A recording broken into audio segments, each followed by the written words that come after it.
Okay. So this is the first you've seen a person in how long that wasn't your partner? At least 3 weeks. Okay. 3-4 weeks. Are you getting like face and name blindness? Are you getting so that you're not recognizing?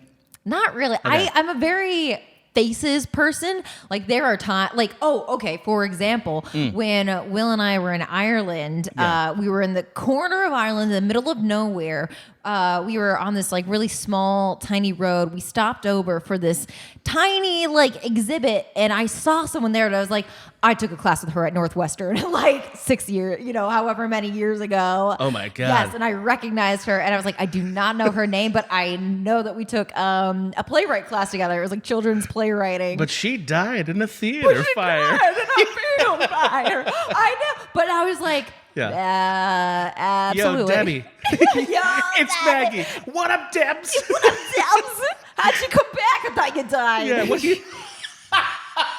Thought you were all dead, but you're not. You're Why right aren't here. you dead, Debs? Explain yourself. Now you're in Ireland, and I'm in Ireland. What are the chances?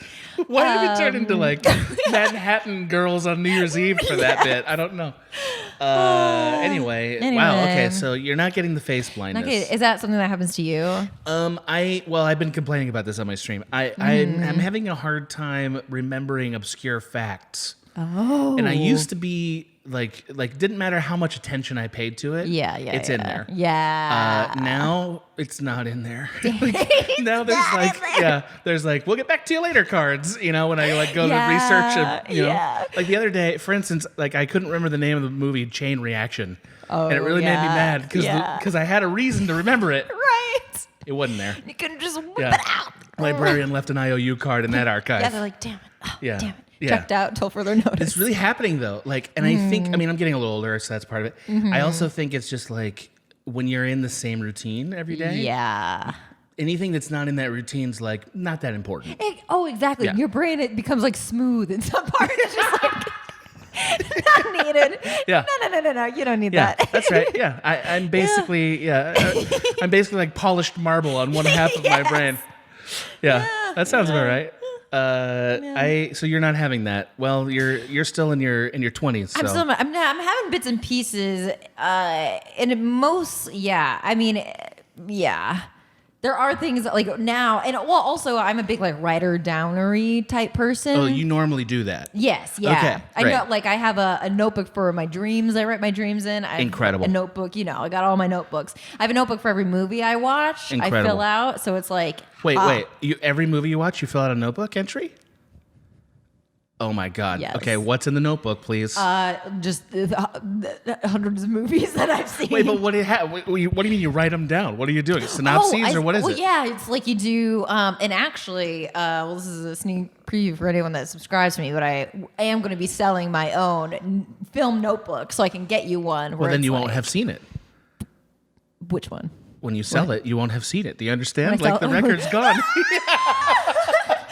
My smooth brain. This whole episode's going to be full of horror jokes. I hope you're ready. That's what it's going to be. Oh, that's true. That is the theme. Yeah, I'm on brand That's already. the theme, yeah. No, but so what's in the list? What is in there? Oh, though? yeah. So, and the thing that I write down, and this is what's going to be in mine, because this is what I think is most important. It's going to, name, title, director, stars, Sure. your yada yada. A couple sentence summary. What is the movie about?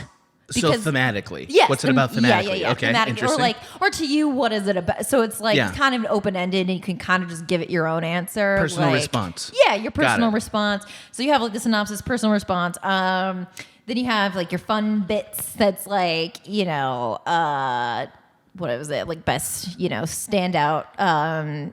Side actor, wow. Yeah, some like this fun categories. It's pretty great. There's a section for snacks that you ate while watching the movie. Yeah. Have you noticed any correlation between exotic snacks and enjoyed film? Have you seen that? You know what? I do feel that that it is fun, instead of going to a movie theater, if you're going to watch a movie in your home, right. Make it a little special, Yeah, of make course. Up a little, give yourself a treat. It's already half treat. Exactly. You can also theme your treats. You can. How far back does this go, bro? There are like moments and times where it starts and stops, but like like at least 2 years I've been trying to write down, at least if I don't have time to sit down and write, like a full thing, then I'll at least jot down the name. So it's like, I'll at least remember that I've seen this movie. So like so someday, if you're involved in a murder case or something, they're going to use this to like track, well, where was she on March 19th of 2022? She was home at least by 6 p.m. because she was watching... She was watching. She did The Little Mermaid and double feature, Little Mermaid and then Little Mermaid 2. Yeah, that exists, right? It does. I've never seen it. Yeah, I assume. How could it be good? Exactly. I mean, the secret sauce of that movie is Ursula. Spoilers. Absolute. Right? As if that could be spoilers. I mean, she makes that movie. Yes. Yeah. She makes that movie. Yeah. Before that, it's like wistful and sweet. And then Ursula comes in, it's like, number one, there's stakes. Number two, this lady, she's been around. She knows what's going on under the sea. She knows. Love it. She knows far more than Ariel. Yeah. And Triton. What's Triton out there doing? Yeah. Yeah, and it's at the end of the day, it's like, honestly, Ursula, you probably should have control over the seas. Right. Except she wanted to get so big. Yeah. What was like her ambitions were a little short-sighted. Yes. Right? If she had just been like, listen, I just want to be a benevolent ruler, she would have gotten a lot more people on her side. Well, first of all, I do not think she wanted to be a benevolent ruler. I don't think that was the goal. Yeah, I'm saying if she sold it that way, it would have been She immediately easier. turned into a 50-foot tall kraken, so I don't think that was the goal. She did. But think of the song she could have written as a giant behemoth sea creature. Yeah, and have control over the whole mermaid choir, because if you remember, which is underused. They're putting on some real performances. Yeah. Care to share that with the surface world? Right, and there's other daughters of Triton, so it's like, okay, so maybe Ariel doesn't want to be your fucking singer. Maybe that's okay. Maybe the other sisters want to sing. What's so special about her? What's wrong with that? Also, side observation, doesn't it seem like Sebastian the Crab is kind of new at his job in that movie? Yeah. He's kind of new, right? Like, he hasn't been around forever. No. Feels like he he's doesn't learning know the how ropes. to control the situation. Yeah. So who is he replacing? There's a movie. No, there's a movie. Yeah. The guy before who had Sebastian's That's job. A buffet I'm interested in eating at. You know what I mean? That chef didn't want to. Maybe he got eaten. Did for that. Okay, so you're doing good, huh? I'm doing good. Okay. Yeah. How are you doing? I'm doing okay. Yeah. You may note that I've brought new plants to kill. 2 new plants to kill. There's new murders to this afoot. murder house. Yeah. To keep with the horror theme. This is a murder house. That is accurate. Yeah. Right. I have my brother foisted 2 plants on me. One of them that's sitting right in front of you is pretty great. This is beautiful. It's a really nice plant. Is nice. Let's check in next round and see how that plant's doing. Yeah, I do like this little end that like has nowhere to go, so it just kind of a hopeless end. Yeah, it's really sort of more like a prophecy for what's going to happen to the rest of that plant. It's just gonna keep. It's going to be a bunch of sad nubs. Yeah, a bunch of sad nubs. Anyway, this is I'll show you mine if you'll show me yours. Oh yeah, it is, isn't it? It does need a title. Yeah, we did brainstorm that title. We did. What were the alternates? Did we have any alternates? I don't know. Once we said this one, Share it was Quest? like, oh my god. That was not one. That was not one of them. That's not one. I don't think we even wrote them down. Probably not. Did not make your journal. No. They were not important enough to be in the journal. Might be in it somewhere. Maybe. But that journal is fat. I'm not asking to see it. Journal. I'm very interested in that journal now, though. I wouldn't mind if it made an appearance on the show. That's all I'm saying. I should bring it in next time we're talking about movies. Yeah, but yes. Flip through it. You should bring it for whatever movie you're covering, bro. Let's see what you wrote. Okay, great. That's incredible. I do have a Shining entry because that was a rewatch. Of course, sure. Of course. And probably The Ring is on there too. So you would have been pretty young when you watched that movie. Yeah. So that's what we're going to talk about today for all of our audience. So the audience selected, because they're producers and heroes. Yes, that's true. They voted for the topic, Show me your nightmare fuel. Nightmare fuel. Nightmare fuel. It's my soundtrack. That's more like a sad rat than anything else. Yeah. No. Sad rat. That's the topic they chose, and we obliged. We did. Willingly. Absolutely. Yeah. We took the assignment head on, I would say. Yeah, we sure did. Yeah, we chose 2 classics. I tried hard to find, like, what's a movie I watched that's obscure that also scared me? and there was none. There was none. And it's not because I'm a big tough guy. It's not that. Right. It just didn't. So we'll talk about why momentarily. But before we get into all that, Maggie, we have some producers to thank. Before we get into all that hot sauce. We have some producers to thank. Now, if you'd like to be an I'll Show You Mine If You Show Me Yours producer, which means a boss, which also means a voter, and ideally a person who emails us. Ideally, yes. Ideally. This is a thing that many of you don't seem to know, that you can email and suggest topics. Or you can just tell us stuff that we need to know. That's true. You could tell us what movies you're watching in your whole list. Or just like, hey, here's a thing I did this week. Yeah. Don't tell anyone else. Exactly. We like secrets. Yes. We will keep your secrets. And We if don't there's promise things that. We're not promising to keep them. Okay. Adam was like, whoa. We're not keeping Yeah, it. well, we're chatterboxes, so. Yeah, like, don't confess your crimes to me. Those are going right to the cops and on this podcast. Yeah.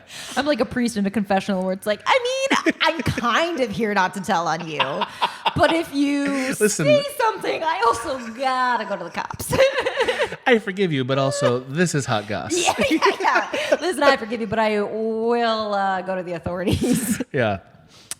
So anyway, don't confess your crimes, I think is the point that we're getting at here. Yeah. But by all means, tell us what you're up to. We're interested. We're curious types. Exactly. You know? Start our episodes off with just chatting about the nonsense. Yeah. That's all we do. That's really what we're doing between every episode as well. True. Also, you can email and suggest us topics. We will often give feedback on the topics so that you can pitch other topics that are like really right on point for us. We do that, a free service. Yes. Yeah. You know? Ooh, I like that. It's like, workshopping. Yeah, just a little bit. Just telling them, hey, this is what the show is. You know, I love what you sent. Yeah. But you could even improve it a little better like that. Now, I got to tell you, and this is not bragging, this is a fact. People are paying lots of money to get this from me now. You know what I mean? Like, yeah. I'm getting notes requests left and right. They're getting lathered on me these days. You're a big notes guy. I guess so. People are looking for notes. They're sending them to me, yeah. They're going to you? I'm a notes king now. Yeah. I almost said queen. I should have probably done it, but it's still. Yeah. Anyway. First up, some people. Hey, Luke Andrew, thanks. Thank you. That sounds like a cowboy name. Luke Andrew. Oh, yeah. Doesn't it? Yeah, he wrestles. Yeah. A little bit of wrestling. He wrestles. Yeah, you wrestle. Yeah, you're a wrestler. A little bit professionally and a little bit for fun. Oh, yeah. Yeah. I mean, he's a cowboy in his heart as well as on his resume. On his resume. Yeah, it's both places. Broge or Broje. Got no feedback on that name pronunciation. Interesting. You can correct us, otherwise we will just keep swinging and missing. Yeah. Yeah. Or swinging and hitting it. We don't know. That's true. Yeah.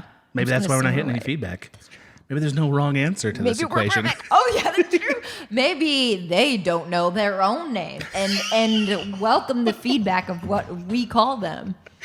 It's like, what kind of a mental asylum did we enter for this hypothetical situation? Maybe. Just stick with me here. At age 10, they got in an accident. It was a meteor-based accident. They lost their memory. And they need help. This, by the way, is why people want pitch notes. Oh, I can bring a meteor into anything. You want a meteor? I got one in there. You got a meteor? Yes, it's right in your store immediately. Oh, is that a rom-com? Let's add a meteor to it. It adds immediate stakes. It's big and round. Yeah. People like that. It makes the conflict galactic. Doug, you didn't like it. Gentacular, your favorite. Gentacular. You love Gentacular. I do love Gentacular. Yeah, she seems great. Seems pretty good. She seems pretty good. Second only to Dave Ruff. That's a great name. It's a great name. Dave Ruff? Dave Ruff. This guy better be like a volleyball champ, right? Ooh, yeah. Dave Ruff spiking it on the sand. Dave Ruff setting up another volley for the ball. That's all the words you knew about volleyball?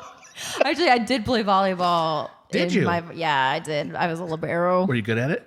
I was pretty good at it. But there was one girl who was better than me. And also, I have no upper body strength, so I could not serve the ball. And that was really the sticking point. I see that. As low as I could go, I could not get it. Did you try to argue if you could kick it over?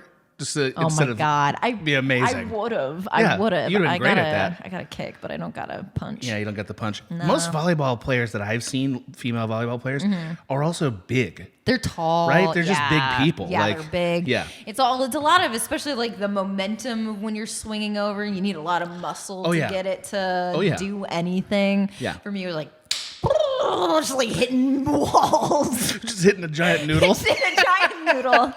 The ball spiked you is what happened. Okay, fair unfortunately. enough. Fair enough. Hey, thanks, Dave Ruff. Thanks, Parvene Angus. Parvene Angus. Love her. Yeah. I'm starting to like her more every week. I know. Just the silence now is like, you what's write the deal? poetry a little bit. Oh, yeah. But That's what her journal's full of. Yes. Yeah. Very like personal poet. Not even like, even if I read it, I'd be like, I don't understand it, but I love the way you wrote it. Like E.E. Cummings style? Yeah. Like, yeah. Like it's like words and it's postmodern, but also there's feeling in it. Dripping off every letter. Yeah. That's the sound of it dripping. Thanks to Flamey Sore. Thanks to Liam Berkelium Burke. Nice. My favorite guy. Guy. That's all I had. I realized like I was in the middle of that pitch and I was like, where are we going? Nope, nowhere. Yeah, you hit it with a noodle. Yeah. You hit the ball with a noodle. That pitch got the old noodle arm. Jake Emery, thanks. Jake Emery. Melissa, thanks. Adam, hey, thank you. Hey, Adam. No, it's not me. There's a different Adam. I know, there's a different one. I mean, I'm gonna have to kill him. Right? This is Highlander, right? Yes. Like he's gotta go. Like, I don't know, one. Thanks for now. Thanks for now. Thanks for now. But Do you know my history of Highlander? Please, let's hear it. Well, we should save it for when we have more time. Wow. But I had never heard of it until probably 3 years ago, and just the lore of it all hit me like a brick wall. It was a thing that it was just one of my cultural blind spots, and to come into it, years after it happened was a lot. Like, so you got somebody who's unforgiving about it. It was what? You got some asshole who was like, you don't know about Highlander, and here it comes. A little bit, but also was like, oh, and then the second movie, this happens. Oh, and there's a whole TV show, and it's like, no. Bro, no. I don't care about this. Yeah. This is a glorified music video. Yes. And this is, I can't believe this is a real property. It really felt like someone was pulling someone out. Like it was a fake one that someone had made up and had made fake movies to trick me into thinking that it was a real thing that happened. Okay, hot take, nuclear hot take. Yeah. I like, as in like, there's going to be 3 DMs because of this take. Oh my God. Yeah, here they come. It. If it hadn't been for Sean Connery, we would not care about that franchise. Wow. Not because Sean Connery was good in it per se. He legitimizes it. Like, I don't think it would have mattered without him. Because everything about it just feels like like it was made up. Like it's making fun it's okay. of. I don't hate it. I like it okay, but it's not. I don't know. Anyway, let's move on before it's 4 DMs. 3 is as many as I can handle. Christopher Williams, please don't DM us about Highlander. You love him, You're though. wonderful, but You love Christopher Williams. I do. Nathan Wells. Right? He's doing well. Seems like. And we're going to live with that joke. Yeah, and that's all you're getting this week. Thanks for your contribution. Unfortunately, wow. Thanks for your money. This horrible joke is all you get for it. Timothy Angus Chivalet. I'm just helping him out at this point. That's wonderful. Got to help him. Yeah. By the way, he does own a brooch. Oh my God. I remember how we speculated. We did. Yeah. He's like, I own brooches and monocles. He claims. Wow. Yeah. That's a great look. Yeah. I'm glad brooches are making a comeback. Maggie, this is all we're going to talk about. Okay, good. Maggie knows. Good. I sent Maggie a headline. I know about the that brooch. was purely about brooches on the way back, and I was pretty excited about it. Yeah. Maggie was half as excited, but still excited. I was excited. Yeah, I'm okay with it. I'm okay with it. Rich K. I think this used to be Richard Kaminsky, which means now we're talking about a person who's in hiding. Okay. Yeah. Now we're we'll talking stop about saying the full name Kaminsky in case, in case you're dodging the cops. Right. Yeah. I was thinking like, what's the guy who fell from the plane with a bunch of money? DB Cooper. Oh, yes. DB Cooper. Yeah, Maybe this is DB Coop's situation. Yeah. And like, not to draw attention to it in case that's you, dear, but But hide real good. Hide real good with that plane money. Yeah. We'll start calling you Rich K. Yeah. We'll accept it. Yeah, from here on out. We'll accept his terms. Right. Yeah, but we know though. We know. Yeah. You didn't get away with anything. And also good job. Like that seemed like it was hard. Yeah, we're proud of him. Yeah. Yeah, totally proud of him. Absolutely. Yeah, why not? Why wouldn't we be? Speaking of people we're proud of, John Williams. Yeah. Yep. That guy's making marmalades that taste like the sun. Oh my God. Yeah. A little That Paddington there. Yeah. That guy is a specialist in sauces. Ooh. Yeah. Ooh, that's fun. You go over and he has like one type of sausage, but many different types of dips. Oh yeah. And it's like, here's the sausage. You're like, that's not the best. And then they're like, Right. but here's the jalapeno cheddar jam. Yeah. And you're like, what? all of a sudden. Suddenly that sausage tastes like a rainbow. Mm-hmm. A lot of rainbows. A lot of sausage like rainbows. That's what John Williams is up to. Yeah. Sauces. Sausage Excellent rainbows. sauces. Yeah. Thanks, John Williams. Michael, Adam, Maggie review of Pink Floyd album Hudson. How do you feel about this person's name? Maggie liked this. I love the specificity. I will say You liked it. Yeah, I will say this is a perk of being a producer is that you are allowed to suggest ideas for the topic of the show. That's right. And I said that if there was a topic that was ever picked that it was like albums that remind you of your dad, I would probably pick a Pink Floyd album. But that was your instant reaction to that. Yeah. My instant reaction is there is a channel for this, friend. There's a channel for these suggestions. Yeah. What he needs to do is try to figure out what would trigger this kind of reaction from us and send that prompt. Exactly. Because you can't just be like, review a Pink Floyd album. Right. You got to play the game, Yeah, we gotta play a little game. You gotta play the game, buddy. You got to play the game. That's how this biz works. Right. Play the game. Roll your dice. We'll workshop with you, so. Yeah, send me some topics. Yeah. And we'll see, I'm not, by the way, I do like Pink Floyd. Yeah, me too. I don't know what thing would trigger it in me, though. Mm-hmm. What the activate Pink Floyd reminiscent button is, but Right. yeah, I don't know. We'll see. Hopefully he'll figure it out. Yeah. Well, that's enough gratitude. Yeah, that was a lot of thank yous. Are we bogged down with happiness? God. That's not what this episode's about. No, what this is. No, that's a waste of everyone's time is what that is. Yeah. So shall we get into the topic? Do you want to go first? You want me to go first? Doesn't matter to me who goes It never first. matters to you. I know. That's why I like this little bit that we're doing. I know. Where I ask you and I'm like, I'll decide instead. Let's do The Shining first, just because I'm excited great. to talk about it. Great. Yes. So mine was The Shining. Yes. As Maggie said, The Shining. 1980s The Shining by Stanley Kubrick. When did you first see it?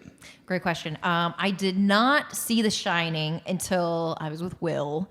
So older. Yes. Yeah. And I had seen, and the reason, again, and this is probably, I think this is a common sentiment, but when something is so ingrained in pop culture, sometimes it takes you a while to see, because it's like, I know, it's the thing, it's like, I know. But yeah, so I saw it probably like 4 years ago was probably the first time. Yeah. I think I love it, but yeah. It's so good. It's so good. It's a great movie. I think The Shining is the only horror movie that genuinely scared me. This is what I want. I wanna. I think it's the movie I think it's the only one that really got me. As in, like, I felt uncomfortable for a couple hours after I watched it. Ooh. It's the only movie like that. Yeah. Like, I've watched probably 150 horror movies now, maybe. Yeah. That might be too many. I don't know, something like that. None of them ever had that effect. This is the only one. Now, it also might be the first horror movie I ever watched. I think it's in the first 3 or 4. Okay, because I watched Scream in the theater. Okay, yeah. So, and it was around that time that I saw it. Interesting. But teen horror slasher movies don't stick with you. The Shining sticks with you. It really sticks with you. Specifically, that man in the bear costume. What is going on with that man in the bear costume? Was that one of the images that like stayed with you? Couldn't forget it. Could not forget it. I was like, what is that mouse man? That's what I thought he was a mouse man for a long time. I learned enough to know he's a man in a bear costume. Yes. But we'll be calling him a mouse man for the rest of this podcast. Man. What's the deal with that mouse man? Now, I'm sure if I had read the novels, which I refuse to do, who cares? I'm not going to read those. Because I don't need to. I like the movie. Yes. I would know. Because I don't know. You don't know? I actually do know. Don't tell me yet. Okay, great. I'll learn it. In a minute. I was gonna say I don't want to tell you. I'm glad to know that you don't know because I almost I'll started learn it talking about it. I'm excited to learn it, but like I liked not knowing for the movie. Yes. Because it was such a terrifying image, and I don't know why. And like I don't think it's homophobia because I thought about that. Yes. Is it homophobia that makes it scary? I don't think so. I don't think so. I don't think it's devoid of that though. Right. Yeah. It's just like I think the unexplained non sequitur of it, and the fact that they don't seem in any way fazed by the person running around this place with a knife. Yes. And that, like, there's, I don't know, that image just really stuck with me. It was very upsetting. And I thought, like, that's just a weird tickle in my brain that made that happen. Maggie, another person who I was dating, felt exactly the same way about exactly the same person. Whoa. Now, this person who I was dating, I forgot the name that I gave her, but this is the woman that got me kicked out of the church. Okay. Yes. Yes, who also said, don't make movies, that person. Yes. I forgot what name we gave her. Let's call her Renee for this podcast. Wonderful. So, Renee, we watched it as a group, in a church group. Oh, we watched it together. Fun. Okay. And this church group was pretty conservative. This is Orange County, so like, but not so conservative that they wouldn't watch a horror movie. Right. But conservative enough that that this was like, ooh, we're gonna do that. Like, Some of them, myself included, may have only seen 3 or 4 horror movies up to that point in their life, and at this point, we're in our 20s, early 20s. Because I was raised Christian, I didn't see any horror movies. Right. So we watched that movie. And it was at my place. She drives home, calls me when she gets home in tears. Oh my God. Furious at me that I made her watch that movie. Oh my God. So angry at me that I made her watch the movie. I was like, what got to you? She's like, why is there a mouse man? Why is there a mouse man? Why is there a mouse man? The mouse man really haunted her. Yeah. Haunted me too, but... It's like there is a wonderful article that I think it's about a year old at this point, but it talks about like horror film tableaus or like horror film images that just stick with you, and that is one of them. Yeah, I mean, it's the funny thing about that movie is there are no real jump scares. Like, there are things that happen suddenly. I'm going to put that in quotes, but not really suddenly. Yeah. One of the only, and I think this is purposeful, is one of the only quote-unquote jump scares is way towards the end when Danny is wheeling around and in the grand hall, it's suddenly a spooky horror movie. Right. And it's almost Kubrick being like, ha ha ha, like that's what you think horror movies are, but really it's... I think we're going to talk about Kubrick in a little bit here. That's part of why I picked this. Yeah. I do remember the first time I watched the movie that look down the hallway, which again, some of it's music. Every horror movie, it's music is part of it, and sound design. There's a huge elements. But because we'd sat there and watched this kid roll around for I don't know, 10 minutes? That's a long time in a movie. Yes. Really long time. Yeah, especially to be with a child for that long in a movie. Yeah, and like everything feel like you could... Well, okay, so my great wisdom about this movie is the genius of it is that it never lets off the gas. No horror movie ever that I've seen since is relentlessly intense. Yes. This movie is relentlessly intense. It never gives you relief. Even when you get a scare, you're not relieved after. You feel worse. Yes. No horror movie works like that. Because most horror movies work on the principle of like the monster gets really close to you, you get scared, and then you're safe for a little while. Yeah. So they can scare you again. This movie works on a totally different principle, which is there is never gonna be a safe moment. Yes. It's gonna get worse and worse. And to jump on that, I would also like to point out, this is one of my favorite details of the movie, is that the character, the father character or whatever, what's his name? It's Jack, isn't it? Jack, yeah. Am I wrong? Yeah. Yeah. Jack. But he is... from the very first moment of the movie, when they are driving to the hotel, he is domineering, terrifying, He's horrible, talking he starts off like he's not a monster that like, oh, he's a kind, like I think now would be like, oh, he's a kind dad, and he goes to this hotel, and it's the hotel that makes him horrible. It's like from the get-go. It's in him. It's in him, and the not letting off the gas is like it's just starting point A and just I've never, sadly, I haven't actually considered what would it be like to be a woman and watch this movie. You just introduced that idea in my mind. Yeah, it is worse. It adds. It is a lot worse. To it, because then also you're seeing, and one of the second scenes is what's her face, the Shelley Duvall's character. Shelley Duvall, like justifying things of like.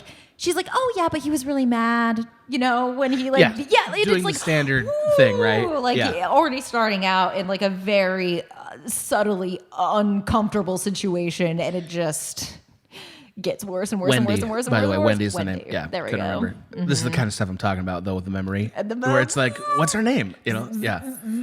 I mean. See, I think Kubrick's I think the genius of Kubrick is kind of like knowing in casting what the right elements are, and then like never being honest with anybody about what he wants to do. Yeah. Like he's relentlessly dishonest as a director. Yeah. And I did a whole video on Cracked about this. He's just not. I mean, how do I describe it? Kubrick was brilliant because he was able to translate emotions and a worldview that we hadn't seen in cinema any other place. He was unique in cinema for that. Yeah. Just the way he saw the world, the way that his films feel, nothing else like him. He's one of those guys. He's like David Lynch. He's like, name your favorite auteur. He's one of those guys.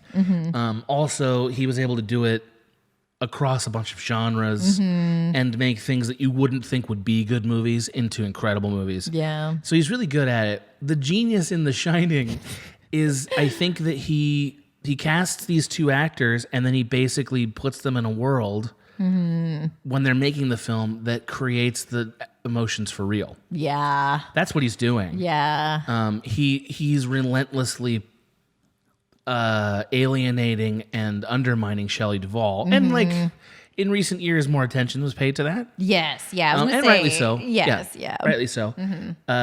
His daughter did a documentary. Did you know this? His daughter did a documentary while they were shooting The Shining. Oh, really? It's where we have. Yes, I've seen all the behind the scenes stuff. Is Kubrick's daughter? Yeah, that's incredible. Yeah, and you watch the sort of degradation of the relationship between Shelley and Kubrick. And I can see, I have to be careful how I phrase this.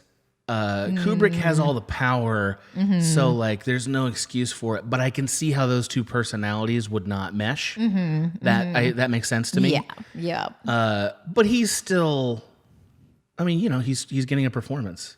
Yeah, that's what he's doing. He's manipulating her for a performance. It's terrible. And also, and there is definitely argument. I mean, like.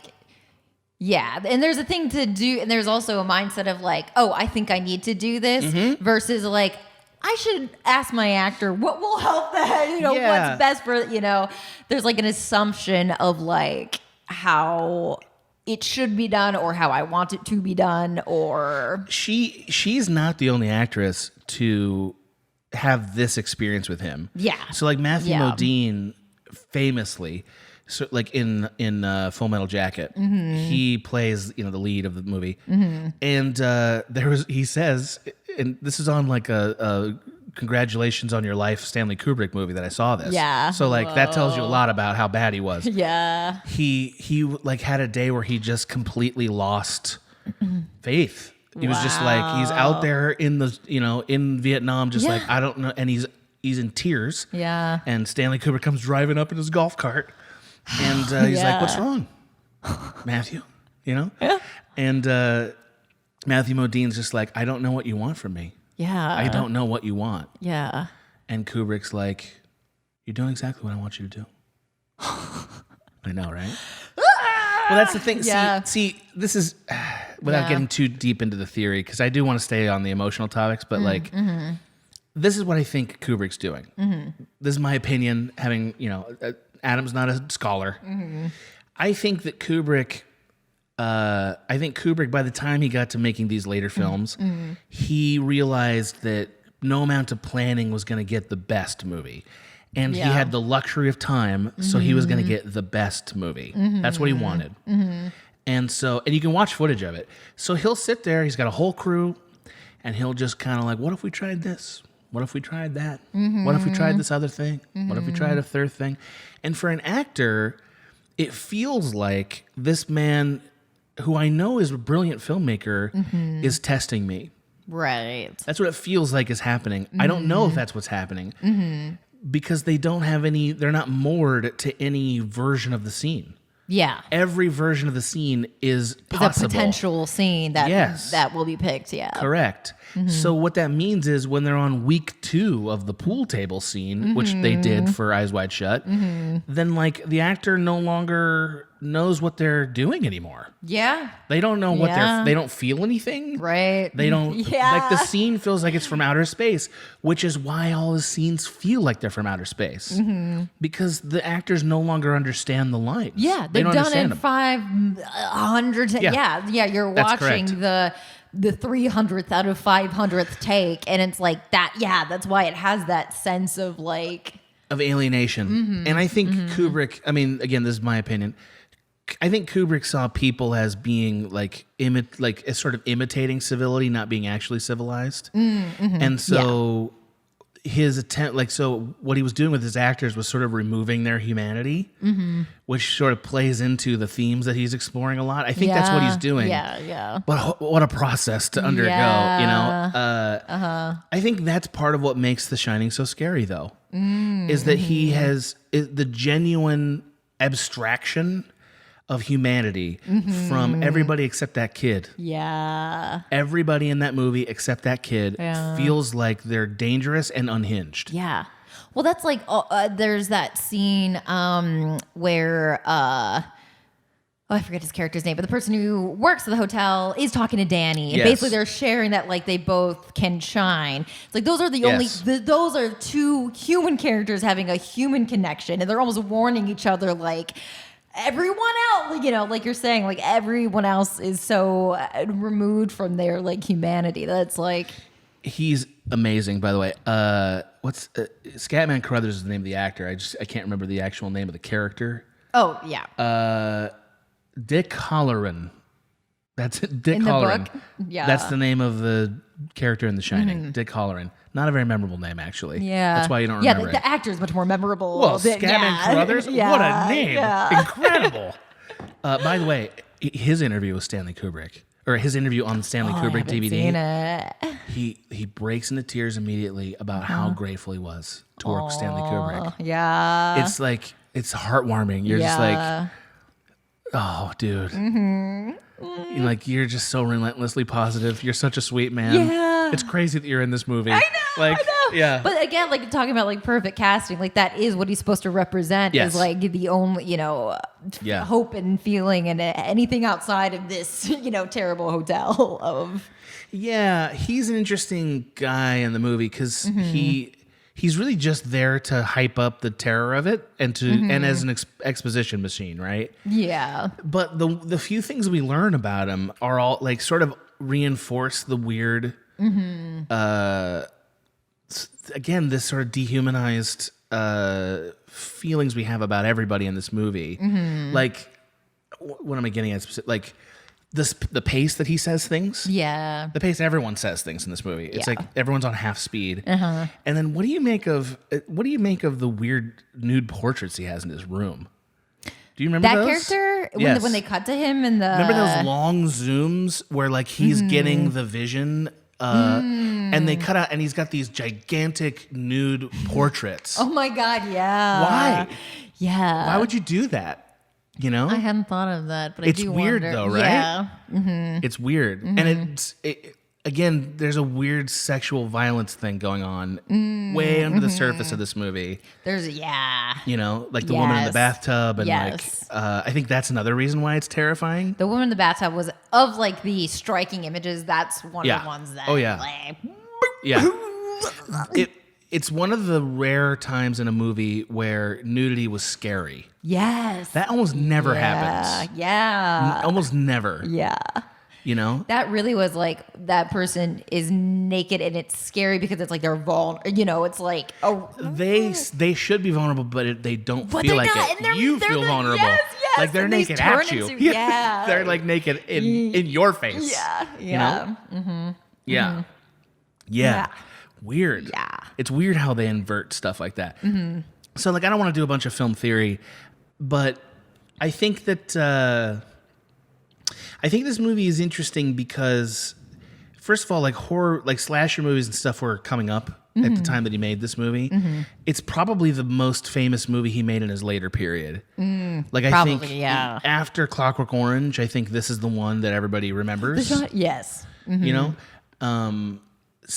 So, and I think it's because it's a really good movie. It's good. It's good. And all, like I said, like the underlying themes of sexuality and like violent sexuality, terrifying sexuality, domestic violence yes, domestic violence. It's it's throughout the whole movie, and it's like that. It's hard to have horror movies about that. But this is tackled in such like an not an obscure way, but such a symbolic way. I think that's why we feel it more keenly than like we feel it in something like It Follows, which I just watched and I really enjoyed. Mm-hmm. But like, I think that because it's sort of evoked in the subconscious primal way, we feel more keenly what he's implying. Mm-hmm. Now before I do want to transition, but like, I think it's interesting when you consider Kubrick's filmography that his last film is Eyes Wide Shut. Because if you watch Eyes Wide Shut, it's very good. It's good. It's a good movie. Yeah. So like, Eyes Wide Shut is one of the only times he tackles that domestic problem head on. Yeah. Like he goes head on with it, and he's been interested in it the whole time in his movies. Mm-hmm. And he kind of does this like operatic look at the idea of it's not just what you do, it's what you think. Yeah, it's what's in you. Yeah. It's what's in your mind. Yeah. That, like he implies there's no difference between what Nicole Kidman did and what Tom Cruise does in that movie. Which is kind of a profound insight in some ways. Yeah. But it also ends in a reconciliation. That is, which is not what you'd think of in a Kubrick movie. Mm-hmm. I've never heard anybody talk about this, but I want somebody who's more educated than me to like, why Eyes Wide Shut? Tell me why. Tell me what it means about Kubrick. I want to know what it means. I don't want to hear like he ruined Tom Cruise's Nicole Kidman's marriage stuff. Come on. I don't care about that. They have denied that too, but I don't care. Even if it's true, I don't care. I'm more interested in why does Kubrick make that movie at the end of his life? Mm-hmm. Anyway, given the fact that it's emotionally like the next step from The Shining. Yeah. Yeah. It's like Shining, but for adults. Take out Danny and put in, basically. And put in Gregorian chanting and a steady cam of an orgy, and you got... and then you got all that shit. Those masks, by the way, those masks felt like they belonged to The Shining. Mm-hmm. Those masks are like, you can't, that's another image, you can't get it out of your head. Yeah. It's not even the sex, it's the masks. Yeah. That are just like, what is this, man? Mm-hmm. Yeah, he's so good at this. I probably should have known after that phone call with that girlfriend that this was not the right person for me. Yeah. Because this is the second movie where we had a fight. That's right. It was like, what did you show in that movie? It's like these things exist outside of like why what I didn't do this to you. Yes, I didn't do this to you. This is a part of the world. Well, you see, like, and tell me how you feel about this. Do you think are you sensitive to movies? Absolutely, very sensitive. You are sensitive. Very sensitive. Now I am a lot less sensitive, but like growing up, like movies absolutely impacted me on on an atomical level. Okay. Yeah. Now it may surprise you to hear this, but they didn't as much for me. Although interesting, I can remember that movies were sort of my first connection to compassion to other, like the first times I would feel compassion for people that were not me. Yes. Or family, like somebody like me. So I have that, right? And also the point I wanted to make that I brought up with you off mic, I think that The Shining is at the intensity level that Adam can feel it. Ooh, yeah, where it's like, I'm gonna boom, it's like waves crashing into the like, I will not let you escape until I feel uncomfortable. Yes. Right. Yeah. Which means it's really hard for somebody who's sensitive. So like the example I was gonna use is Turok Dinosaur Hunter. Okay. Because we were talking about it. Right. So Turok Dinosaur Hunter, I've just been replaying it, is a video game that's like, it's from the Nintendo 64 era, and it's a first-person shooter. Right. Think Lara Croft. It's basically that, but with dinos. Yeah, there's no puzzles so much. It's just running around killing stuff. Yeah. But for whatever reason, it really endured for me. And having replayed it, I know why. Because the intensity is way higher in Turok than in most other games like that. Yeah. Like, see, Doom or games like that are too silly.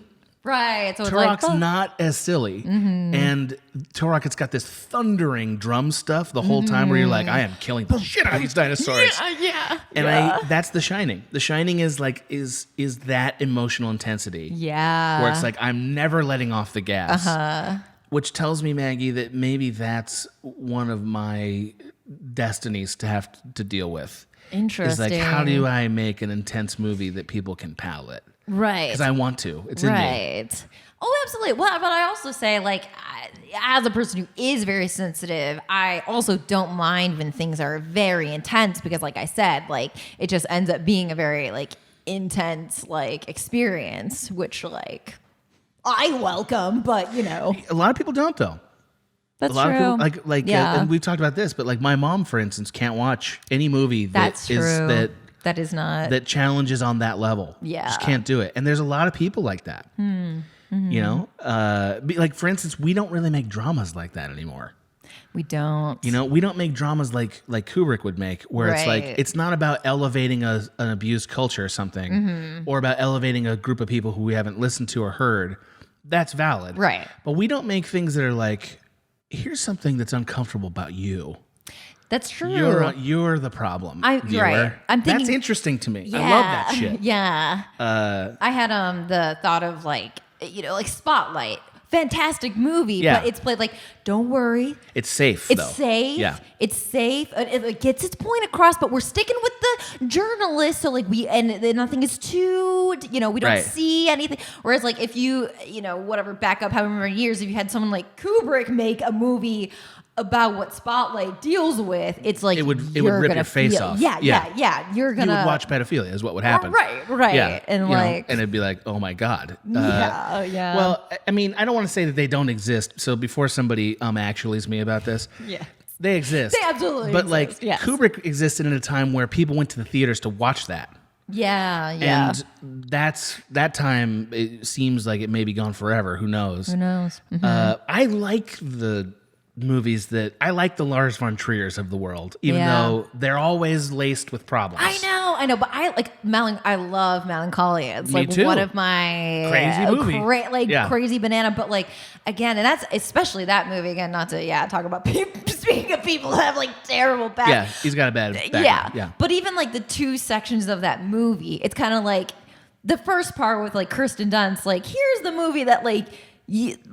A studio would think people would want to see, and on paper, sure. And then the second half of the movie is like nobody wants to see that. Nobody wants to see it, but it is the more emotionally effective, and it's that way on purpose. It's like, sure, we'll feel bad for her wedding, but world's about to end over on other sister's brain. Remember Shannon from this podcast? Yes. Shannon once told me. I asked Shannon, "What kind of movies do you think I'll make?" Yeah. She said, Melancholia. Interesting. Second half of that movie is intense enough to get a point across. Tells you why I like Shannon, though. Shannon understood some things about me. Yeah. Anyway, we've spent long enough on The Shining. I mean, either let's watch it or let's get off the pot, right? It's a great movie. Maggie, tell us what scares you. Tell us what scares you. Oh boy. Oh boy. Speaking of being sensitive, so yes, I watched The Ring. It again was one of the first horror movies that I saw, or very early on. Came out in 2002. I saw it, and this is also my high school class. Very small, very insular. We've known each other. Friends forever. Everyone in that class has a locket. Yeah. Yes. But yeah, so it was middle school. It was my friend Sarah's birthday. We went to all the girls rented a room in a cheap hotel, and all our parents were in the room next door. Oh my God. That type of thing. This is amazing. It's amazing. Yeah. Loving this. It's great. However, I was the sensitive one, and everyone knew it. And yes, everyone knew it.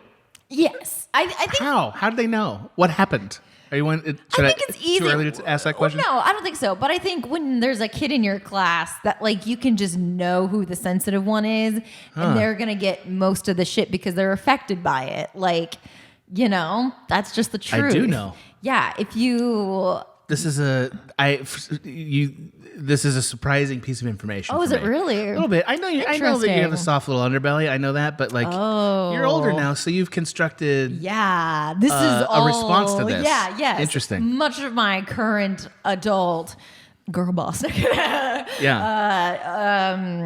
Confidence is after years, especially like in being younger and up until middle school. Really, I was so sensitive. Like anything could make me cry, anything could make me happy, any other people's emotions, You carried them around. Yeah, carried them around. I remember this is like an emblematic of it, but there was a girl who was moving away to Texas. And I remember being like, no one had ever moved away in our class before. I remember like thinking about it and crying and be like, I'm never going to see her again. She's just like a person that is no longer in my life. I wrote her a poem because I was like, this is so like emotional. And then I gave it to her and she was like, why would you write Which this? was the fucking poem? Yeah, she was like, what the fuck? And that was one of the first times I realized I was like, I obviously wrote it because what? And then I remember just being like, oh no, I think the way I feel things is not the way that other people feel them. Wow.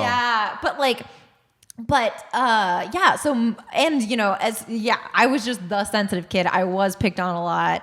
Sure. Sure. And again, like I said, it's because you feel so people are gonna make fun of you because you have a reaction to it. There's mean people in the world. Yeah, exactly. Yeah. So this is around that time. We're watching The Ring. As you know, you just watched it. The scary thing is basically in the first 10 minutes. The scariest. It's not that scary. It's not that scary. Mm-hmm. After the first scare. Yes. Yeah. It really kind of turns into like a movie at some point.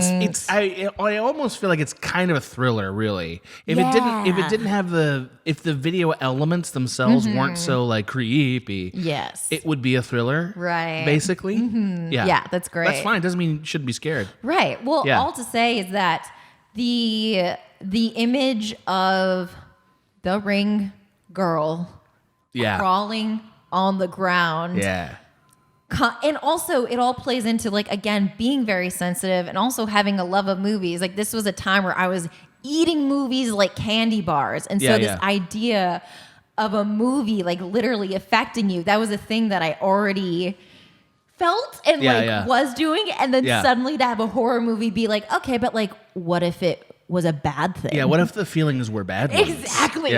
What if the things you're sensitive about, let's make it horrifying and take that and live with that. That's interesting. Yeah, because basically every girl in the movie is the kind of person who would not be impacted by the events of the movie. They all are kind of like, oh, there's no death after the tape, Right, and I don't, as a young kid, you're just watching Naomi Watts, and you're like, no, but no. And she's pretty tough. She's tough. She's very tough. She's tough, and it's like, oh man, the image of the girl. So all to say, when I was at that birthday party, my friend Sarah wet her hair, hid in a closet. Oh God. Yes. I love this. Yes, and they were like, Maggie, actually, there's something. Can you go grab something out of the closet? No. I open it, and there is my pale friend Sarah with her strangly hair in the. When I tell you, my brain left my mind. Wow. It was, and honestly, for years, so many things came of this. I was afraid of the dark for years and years and years after this movie. No. Years and years. I had to sleep with my closet door open. Sure. Don't know if Sarah's in there. Of course, don't know if Sarah's in it. Yeah. I had to sleep. This to this day still affects me. I have a kink in one side of my neck because I would sleep at the edge of my bed just so I wouldn't see anything come up over the edge of my bed. Wait, so, okay. This is incredible. I know. So you're laying on the bed and you're sleeping at the edge close to the floor? Yes, or yes. Just so that nothing could come up over the bed? Yes. So you have the most visibility. Most You visibility. got maximum visibility. You're sleeping on your side, so you know nothing's creeping around in this room. Yes. Wow. Yes. Wow. Yes. It affected my daily life for like 4 years after this movie. And 4 years. yes. Mags. Yes. This is amazing. I know. Did Sarah apologize for what she'd done? No, because at the end of the day, it is fun. And like for years, we'd laugh It is about very it. funny. It's hilarious. And that's the other thing. It's It is extremely objectively, funny. it's hilarious, and I could never. I wouldn't even ever hold it against them. Of course, that's funny, and of course they'd pick me because Because you're the one that's going to give an incredible reaction to it, right? Exactly. I'm the one to do it too. Yeah, and just that idea of things like coming out of your TV. It's like I already felt emotion so strongly from media that it was like, sure, why not a literal monster girl? Why not? Oh my God! I just wish I wish I had known this. I would have put you in that short film we made at Cracked, really? the horror really? one. Yeah, because it'd have been so fun. Yeah. Wow. Yeah. It's. Do you like horror movies? I do. You love them, right? I love them, and now especially, and now I love them. But that movie did put me off them for so many years and years. I did not watch another horror movie. The second time after that, I tried to attempt to watch a horror movie was in high school. I attempted to watch The Exorcist, and I grew up Catholic. That's a really crazy movie. It's some crazy shit. Yeah, And I was yeah. like, ew. I think The Exorcist is an enduringly scary movie. It is. I watched it recently, and I was like, "Yeah, I was right." So we watched it again in the basement, and Sarah was there, and I was like, "I can't do this." Well, the thing about The Exorcist is that it's not. They're not trying to make a horror movie. Yes, they're trying to make it's a drama. Yes, and that's what makes it so scary. Yeah, it's not being portrayed in this heightened way. Right. It's which is also again, and I think what made The Ring so effective then and still makes it such a classic now is that it doesn't have, while still having all the horror movie tropes in place, it's still it feels like it's trying to actually I don't know, it doesn't feel like, whereas opposed to teen horror comedies, it's inviting you in to make fun of it. Whereas it's not campy at all. Yes, this is this movie takes itself seriously. Mm-hmm. It's not even. It's less campy than his next project, which is Pirates of the Caribbean. Yeah, that's the next thing that he made. Yeah. And he, by the way, both of those are very good movies. Very good movies. So he does. This is a very talented filmmaker. He knows how to portray things in a way where you take him seriously without betraying the trust of the movie. Yeah. Which a lot of horror movies don't know how to do. Yeah. It's played straight. It's also pretty muted, really. It is. It's really only a few moments, even when the fly goes from the TV to the... It's a very small moment. Yes, it's a very small moment. Right. Which only underlies the horror of that girl coming down the TV. But it's Gore Verbinski, right? That's the name of the director. Yeah. Mm-hmm. So he's also a music video director. That's what he did before for Bad Religion of all bands. Yeah. Yeah, it feels like it's on. Yeah. You can see the path. You can see the music video sensibility here too. Yeah. Right. Yeah. I like this project as a kind of a natural evolution of this filmmaker. It does, yeah. And especially with the horror genre, it feels like, it not that it needed to happen, but definitely it influenced so many things that came after that. It's you can track a lot of the aesthetic that we recognize in it, basically to this movie. Yeah, The Ring was very influential, and also it prompted all the remakes. Right, there was a bunch of The Grudge and stuff. Yes, yeah, a bunch of Asian remakes, basically. Right, remakes of Asian movies. Which also the original Ringu is. If you actually like movies, anyone listening, you'll probably like that movie better than The Ring. It's probably better, right? It is better. I haven't seen it. I'm sure better. it is. Yeah. I've never seen a movie that was a remake of a movie that was made in any Asian country that I thought the remake was better here. Yeah. I've never seen it. Yeah. And I include Yojimbo in that. Like Yojimbo's better than not Good, Bad, the Ugly. The movie that came right after that was the first Italian Western. And my name see what I mean? This is the kind of stuff I'm talking about. Yeah. Quarantine Fog. It's the first Man with No Name movie. It's for not a few dollars more. It's the one before that. Fistful of Dollars. Oh, okay. Thank you. You're welcome. There you go. Boy. Yeah. But can you see what I'm talking about? Yeah. You see it? Yeah, I see it. This shit happens to me every day. Oh. Yeah. Getting old. Yeah. It's getting crazy. So this is 2002. You're probably, it sounds like you were in junior high. Yeah. So it's a pretty innocuous time to do a scare. Yeah. Junior high, so many terrible things happen to you in that age range. Oh my God. People like to do like high school drama movies. And it's like middle school is really where they're too scared to do middle school. Yes. Because it was. Well, middle school is where the really shitty things happen. Yeah. You know? And because you got to get kid actors for middle school. That's true. You can't do true. adults playing high schoolers. Yeah. So like, I think that's the other reason. But 8th Grade was a pretty great movie. Yeah. Somebody's done it. Someone's done it. But yeah, I found junior high much more tumultuous than high school. Absolutely. There's like two camps of people where they're like, either their middle school was terrible or their high school experience was terrible. And obviously that's a very generalization, but mine was definitely middle school was the worst years of any of my life. And you have especially with, I think a lot of adults forget how terrifying it is to be a kid because nothing is in your control. Like nothing. And so little of it is explained. Yes. Like every day in childhood is like is being asked to like, now you're going to try this whole new thing that you have no control over and you don't know how it's going to go. And the best case scenario for you is that somebody's like, you'll be fine. Yeah. Yes. That's how a lot of childhood is. Yes. Yeah. And a lot of people just ignoring you or thinking that you don't deserve an explanation because, and it's like, this makes you wish that we could go back to those times where you were born into a trade. I know. It's like, yes, Johnny, what to do, I was born Pops? a fisherman's son and I'll die a fisherman's son. God damn it. But those are less unpredictable lives. That is true. They had much more certainty. Yeah. Well, I think that matters. Yeah. That's interesting. Okay. Wow. Yeah. Interesting movie. Yeah. This one didn't get me. I wish it did. Yeah, but I was an old bastard when I saw it first time. Yeah. And again, it's like very circumstantial, but also especially for that time period, like that was the horror movie.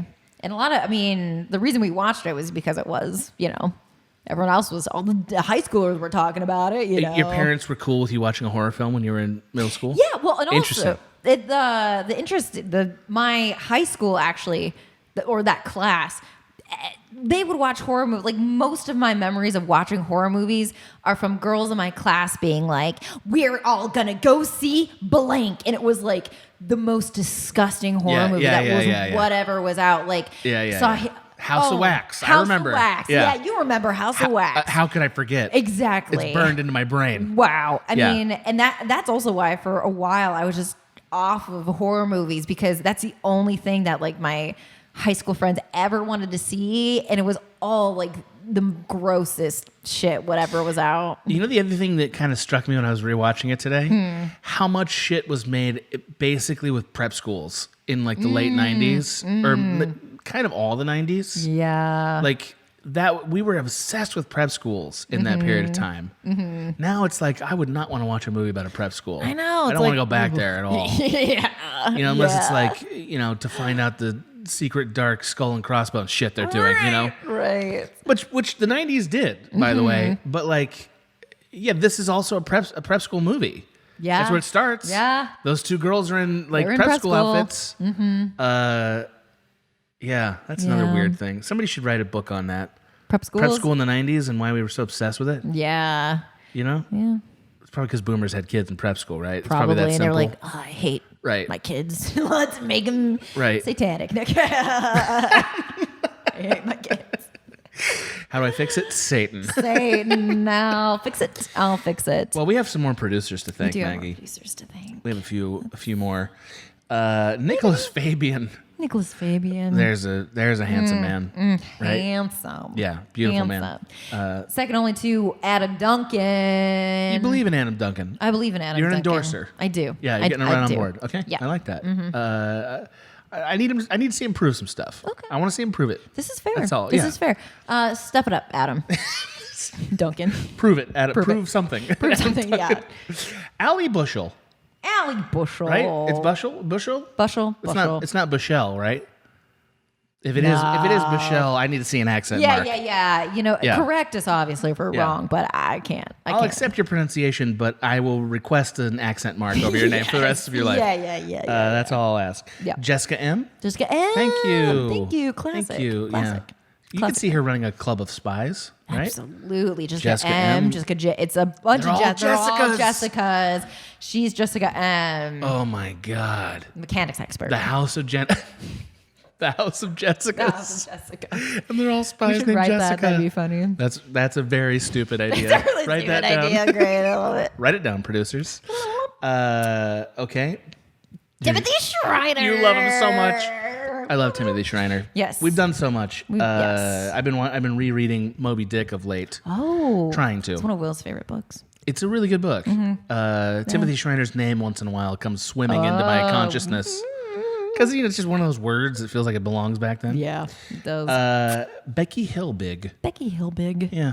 Thank you so much. I could see her as an animated character. Oh, yeah. Yeah, she's 2D for sure. Oh, yeah. Yeah. Not. She doesn't get a third dimension. No Z-axis for Becky. Yeah, sorry. But she's happy about it. So. Yeah. Well, and also it's a, eternal life. That's true. If you're an animation character, you never die. Yeah, that's the trade-off. And actually, it's a good trade-off. You go through horrors, but you learn stuff. And also, you're in sort of a perma space. Yeah, and you get like a sidekick, like a dog or something. Usually. Yeah, like a robot dog. Most of you do. Yeah. Yeah, not a bad life. Good job, Becky. Becky, enjoy your life. Yeah. Thank Peter you. Jones! Peter Jones. English, right? Yeah. We're deciding his English? Absolutely. He's a member of the Monty Python crew that got kicked out very early on. He was opposed to those weird animations. Yeah, He's like, nobody's going to care about that shit, guys. You know what? Yeah. As much as I stand for It's all of bollocks. you. I keep telling you, it's bollocks. And they're like, you're out, Peter Jones. You're out. Anyway. Sorry. Sean Bibinet. Bibinet? Welcome. What a name. I Sean know. Bibinet? Sounds like the name of a rabbit in the Peter Rabbit universe. Yeah, it looks like we're making a lot of animated films today. Yeah. So that's what we're doing. Sorry, guys. That's okay. Hey, thanks, Ben. Thanks, Ben. Thanks to Ben. Thanks, Ben. Thank you to me. Thank you to you. Thanks to Joel Harper. Joel Harper. Yeah. What a solid, wholesome person. I think so. Yeah. Yeah. Maybe, What do you think he's got in his garage? I was going to say bees, like he's a beekeeper. Oh, how do you get into that business? My uncle is just beekeeps on the side. How do you get into it? He loves bees. Wait a minute. Just educate me here. Yeah. If I love bees, Yeah. I just get the suit and I show up to work and I'm like, guys, I'm going to take care of these bees, and everyone's like, you're in. Kinda. Well, okay, so you get the suit, you get a little wooden bee box. You have a little bit of land. My uncle actually. Wait a minute. He's in Michigan. They're giving you land? Yeah. Just because you like bees? Yeah, you like bees. This is a scam. It's incredible. He has like a backyard that's like half an acre. So there's bees galore in there. There's bees. Yeah. He grows raspberries and bees. This is all true. This seems impossible. I know. It's one of my favorite uncles. He's great. But yeah, he keeps on the side and he, just cares for bees. Yeah, I am terrified about this mic noise you're creating. Am I really? I don't know. I hope not. Oh, okay. I hope not. I hope when I listen back, it's not like. I hope so. So anyways, I guess it is have easy to some get into bees. Yeah. So Joel, maybe we don't respect your profession enough. That's Yeah. true. Show Tell us us a how many picture. bee boxes you have. How many and bee that'll- boxes? Are you like my uncle, where it's just like a side thing, or is like that your? Yeah, are you for thing? real? Are you for real in the bee business? Is what we want to know. Yeah. Bees. Bees. Garrett Cooper. Garrett Cooper. Beautiful and handsome. Mm-hmm. I know Yeah. it. Wonderful man. Yeah. Benjamin Eakin, equally beautiful. Equally beautiful. Yeah. Like those two, Greek statue. Oh yeah. Level. I got a of- statue in his house that we're slowly erecting to both those gentlemen. Nice. Yeah. Okay. Wonderful. Yeah. Didn't want to. I guess I'm spoiling the surprise. Sure. Well, they're Yeah. going to replace these dying plants up on your shelf. Yes. I'd They rather will have become sculptures of my household idols, I guess. Pie Guy. Thanks, Pie Guy. Pie Guy. Love to see you. Wonderful. Gage Jennings. Gage Jennings. Yeah, I mean, probably a guitar soloist for hire. Absolutely. And I was going to say, where's a lot of fringe? Like just fringe on jackets. Oh, yeah. Yeah. Just wherever. Yeah, but see, like, have you ever heard those people who it's like, man, we lost our lead guitarist. Who are we going to get? Let's get Gage Jennings. Let's get Gage Jennings. Right? He's and he already ready to knows go. their whole catalog. He just shows up and he's like, better than the original guy. Yeah, and he's like, whatever, guys. Right. Right. It's like when Metallica lost their second bassist and they just got some way cooler dude. Sorry. I mean, he's not going to listen to this. Yeah. Nobody's ever heard Metallica. No one's ever heard of Metallica. Christina, thank you. Christina, thank you. Kyle Schroetel. We've done everything we can do for you, bro. I mean, I don't know what else we can do. Yeah. We've done everything. That's it. Just, do what we've told you. Yes. Go back and listen to all the episodes. Yes. Do the things we told you. You'll understand. Yeah. Tony Fahey. Tony Fahey. That's a dinner guest if I've ever thought of one. Absolutely. Yeah. And I would say the full name many times because it's just fun to say. Oh, yes. Oh, you would never give... Tony Fahey. It would never be Tony. No, You'd never say, hey, Tony, did you want another lemonade? Absolutely not. Yeah. Hey, Tony Fahey, could you pass the maraschino cherry bowl? Thank you. Tony Fahey, do you enjoy this bees and raspberry dish that I've made you? that my uncle has It's all we eat in the brought. fish family, so I hope you like it. Daniel Christensen. Thank you so much. Thank you. Carrie Lewis, thank you. Carrie. Carrie Lewis. Taylor Carriage. Taylor Thanks, carriage. Thank you. Reminds me of like the headless horseman carriage. Oh. Yeah, I don't know What why. an adventure you took this one on. I know. Taylor, you were instantly Sorry. judged by Maggie. Yeah. Maggie was like, I see this name. I see a serial killer. I see someone. I see a gothic serial killer. Yeah. Okay. Gothic. No, Taylor novel. Carriage has actually followed my streams for a long time. Oh, really? Taylor Carriage was around when Schmitty and I used to do the football stream. Oh my back god. at Cracked years and years ago. I love Wow. that football stream. Man. Miss it. Aw. Miss Schmitty though more. Yeah. He's a great Schmitty. Great So Schmitty. beautiful. Schmidt. Adam Danium Jello. Danium Jello. Thank you. Love you, buddy. Hey, thanks all of our producers. Thank you for voting on this topic. Yeah. For validating the fact that Maggie has all the good ideas. She does. She knows. I didn't even remember that this was my pick when you sent it. I was like, oh yeah, that's. Oh, yeah, I just shoot gold. That's all I do. Yeah. Never miss for my 6-shooter. Yeah. No, but for real, this is thank you for voting for this. It's nice to know what you guys like. It is. It's nice to know what they like. It's fun. Yeah. Yeah. It's easier to suggest things. But also, this has also seemed like one that needed to happen because it's like we need to know so what's obvious. our For sure. what's our subconscious fears. See, I think the audience needs to know. Anytime I suggest something that seems very like out of nowhere or like that's not related to anything, it's because I know there's a story. Yeah. So like the documentary one, I was really excited about that one because I'm like, oh, there's a couple good stories that could be told for that. Well, keep that in your mind. We'll just do it as a listeners, when you're voting bonus. next time. I don't see a documentary ever winning this. That's true. Because if I'm an audience member, I'm like, I don't want to hear you talk about some obscure documentary. Yeah. Talk about Die Hard or shut up. Shut up. Shut up. You should do a whole fucking Die Hard podcast. I'm changing my name to say that. I'm changing it. Yeah. Maggie and Adam do a Die Do a Hard Die Hard podcast. podcast. Yeah. Yeah. Well, we should do that. That'd be fun. Do you like Die Hard? I Haven't seen it. Oh my God. Yeah. Wow. That's my one. That's probably my biggest one of like, haven't seen it. And there have been many times, like, even within the past few months that we have almost put it in to watch. That feels like it deserves an episode of a podcast just so you would see it. Yeah. It's like the template for action movies. Yeah. Like, that's not an exaggeration. It is the template. Mm-hmm. Okay. Yeah. Well, with that juicy tidbit, I guess we're out. Bye. Bye. This has been a Small Beans endeavor. We're a bunch of pals who make podcasts, sketches, music, web series, and movies. The Beans always have new ideas percolating, so make sure to check us out at patreon.com/smallbeans. That's patreon.com/smallbeans, where you can browse all of our current and past content, see what we've got planned in the future, and learn how your support can help the small beans grow into huge, giant monster beans. If you enjoyed this content module, please like, rate, subscribe, or tell a friend about us. We love you!